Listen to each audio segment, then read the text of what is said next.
যে সুভাষচন্দ্র বোস বলেছিল তোমরা আমায় রক্ত দাও আমি তোমাদের স্বাধীনতা দেবো।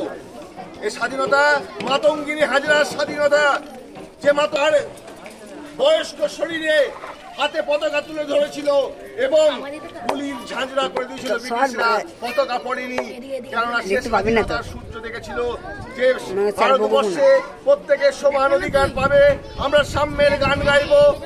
ভারতবর্ষ তখন ব্রিটিশের পদদলিত 200 বছরের অত্যাচার, প্রত্যেকটা মানুষ কোনো অধিকারে ছিল না, পায়ের তলায় ছিল। আজকে সেই স্বাধীনতা সংগ্রামীরা আমাদের দেশকে স্বাধীন করেছিলেন কেন?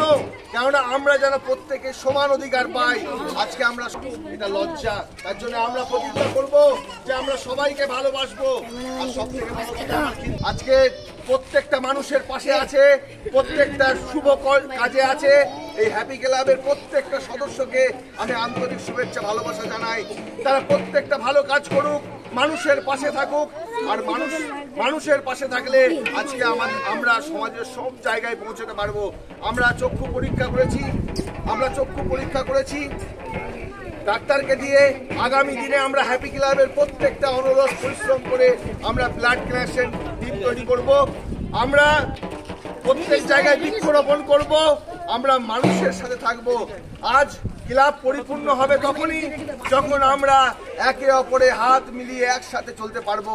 আমি ক্ষীরকুণ্ডির হ্যাপি ক্লাবের প্রত্যেকটা সদস্যকে এবং এখানে উপস্থিত প্রত্যেকটা কচিকাঁচা বাচ্চাকে আমি আমার আন্তরিক শুভেচ্ছা ভালোবাসা অভিনন্দন জানাই 15ই আগস্ট মহান স্বাধীনতা দিবসে। এই বলে আমি আমার বক্তব্য শেষ করলাম।